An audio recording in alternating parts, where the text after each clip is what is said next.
Welcome back to Ralston Live. I'm John Ralston, your host. And today we are fortunate to have on the show Eva Monheim. This is a subject I know nothing about, so I'd love to have people on the show to teach me things.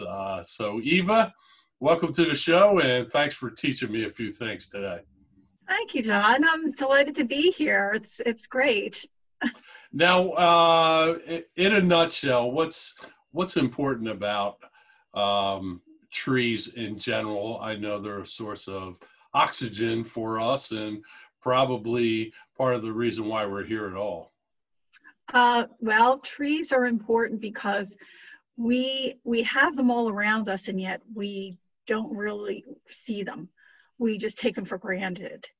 And they do have an important role to play, not only in preventing flooding, providing us oxygen, but also shading us and giving us shelter when we need it, providing habitat for animals, and the list goes on. But most importantly, people don't realize that the perception of trees in a neighborhood makes people feel safe. In a community where there are no trees, people don't feel safe. And that science was studied way back in the 1980s when Ulrich and Kaplan were doing studies. And they found that if they took a apartment building in a city, had one that had trees around it and the other one that didn't have trees around it, they discovered that the one that didn't have trees around it had more transients living in their place. That, they would come and go, they wouldn't stay very long. There was a perception of not being safe. And then when you went to the building that had trees, it seemed that people would linger longer outside. They would talk to their neighbors. The building that didn't have trees, that didn't happen. It just seems more like home when there are trees around. Right. Well, we also have learned, and I was watching a show last night about on Channel 12 about plants and their integral part. Darwin said this year during his time that trees are communal, plants are communal, and people laughed at him. They said that, they don't have brains, what do they know? But they're finding out that plants communicate, and trees in particular, when they're in a community, they're actually sending energy waves to one another. They can send out chemical receptor information to another tree to say, hey, I'm being attacked, get your poisons ready. That kind of thing happens. Or the interconnectivity between the roots that are constantly making connection and sending messages to one another. This is really important for us as human beings because we live in communities. We actually emulate what is around us. We may not be aware of that, but we emulate what's around us. And those are sort of recent findings that these trees are communicating with each other. I mean, they knew a little bit about it. I guess they're finding more about this each year. Well, and that's true. They're finding out that a tree that has a disease, for example, will let its neighbor know that it is not feeling well. It'll send energy through its roots. Wow. And in fact, when we had the Dutch elm disease, and the streets were lined with Dutch elm. What people didn't realize is their roots were so interconnected that when one tree died off, the energy was sent, and also the disease actually was transmitted through the root system. So we lost all of our trees that were, and if there was another tree in between, that tree might protect the other ones from getting the disease. So think about it that way. There's somebody who is, or various species that might not get a disease that protects another species from getting a disease through the root system. So there's a good example of this at Longwood Gardens. There's a American elm tree that stands there right at the entrance as you come through the visitor center. One of the big old elms that was left from the alley, and it sits on a corner. That's okay. It sits on a corner, And the reason why that one survived and the other ones didn't was all the other ones had interconnective roots. The one that was all sitting on the opposite corner with no other trees around it survived. And so there's a good case in point where you can actually see that sometimes having a big community all interconnected could also, like we're seeing now with COVID, can transmit disease, because when we come together, we're interchanging our energies and our spit really coming out of our mouths. And so that's how we can connect with someone else and get a disease. That's very interesting. See, I knew I had a winner on my hands when I was bringing you on here. And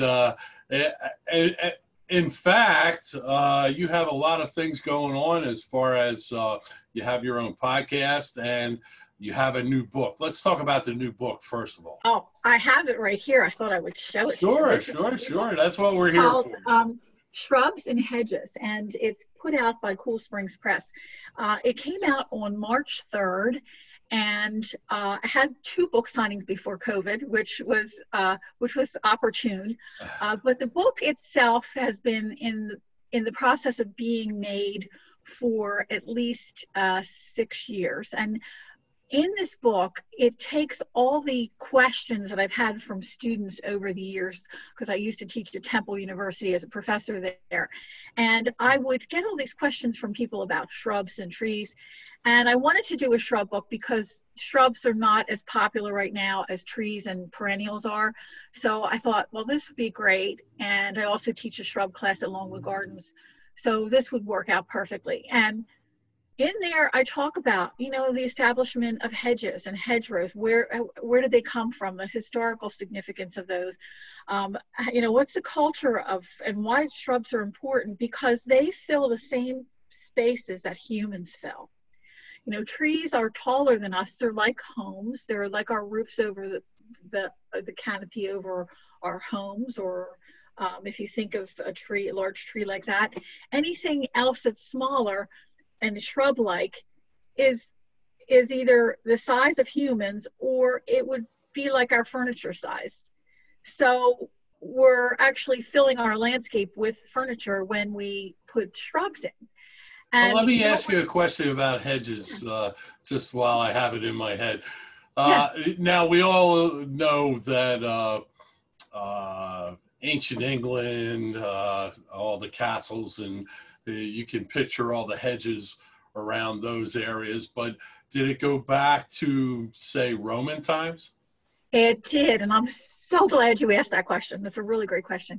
Well, hedgerows really are remains of ancient forests that were left there by a community of humans that were transitioning from hunter-gatherers to agriculturalists. Wow. And so when we talk about the agronomic communities, they didn't have to protect themselves. They were living in community with one another, and they helped one another. So they would cut down a forest and leave a swath, probably about 25 feet wide.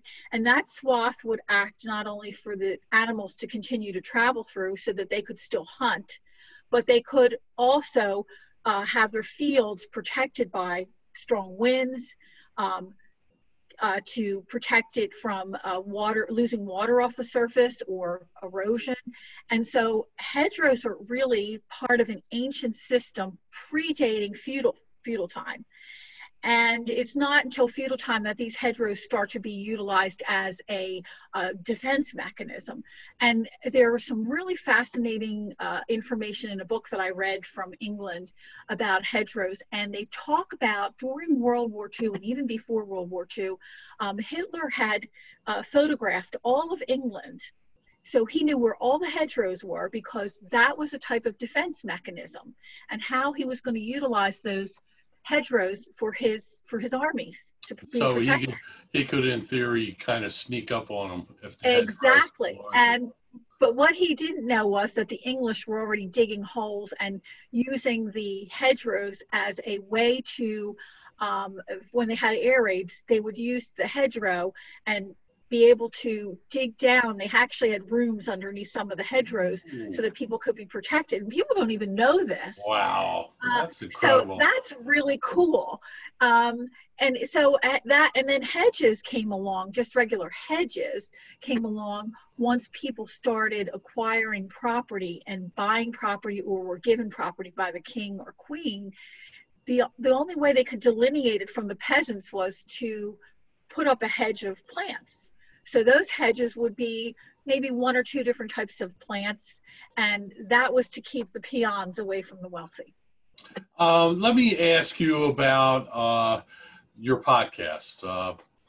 I have a podcast myself here, and I wanted to know how you're on different kind of platforms, and I wanted to kind of get into your head as to how the different platforms are doing for you, ease of use, those kind of things, because we have a lot of podcasters out there, and your information could be valuable to them.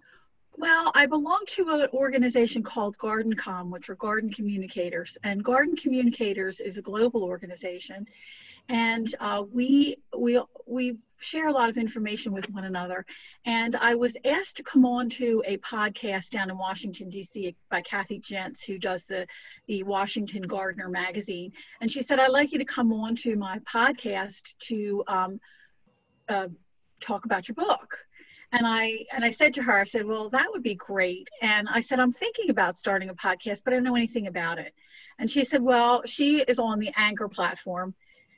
And she said, it's really easy. And so that's where you started out with Anchor.fm.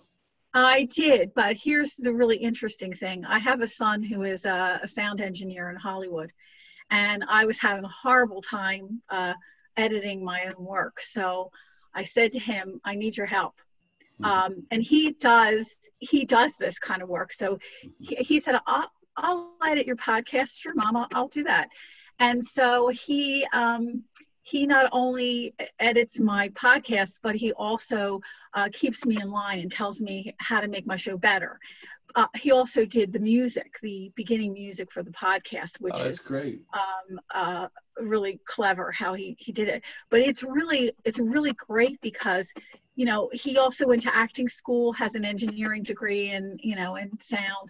And he said, when you are working on a podcast, he said, you really need to be mindful of, the person that you're talking to and how you present yourself. And I still need to get a new light. You notice that this dark over on this one side. You have great lighting. I still haven't gotten all the lighting, and I'm getting it a piece at a time. I do just one at a time, One at a time. And so I'm working on getting a backdrop for my area, and the different types of microphones, and he's really savvy that way. And I think that it's important to have a connection with someone who is a sound engineer, because they can give you information. And there's a lot of people out there that do music, and they also are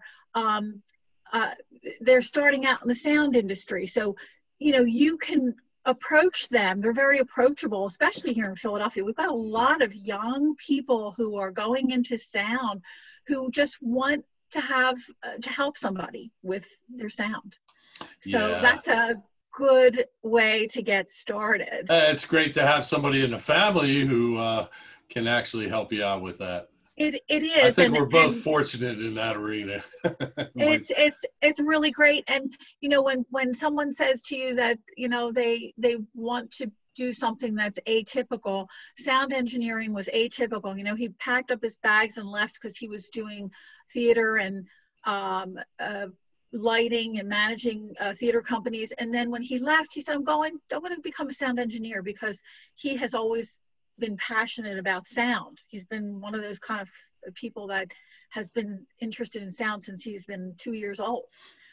So you get somebody like that, he's very helpful, and I'm appreciative of that. Eva, where can we find your podcast?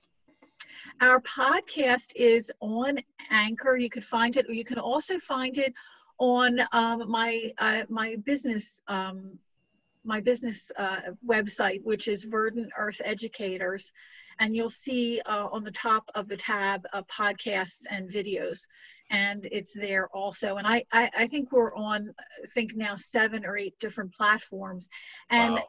Anchor does all that work for you. They get all your platforms for you when you go onto Anchor, Oh, and it really? is Hmm. free. It's Oh, free. that's So fantastic. that's really helpful for somebody else who wants to do a podcast too. I'm gonna have to look into that. Like I need more work over the weekend, right? Well, you know what? I think anybody who has a podcast or does creative things is working all the time, whether it's Saturday and Sunday. You kind of carve out your time that you want to be away, you know. So I think it's kind of cool. So also they can go to the website evamonheim.com, and that also has a link to your book.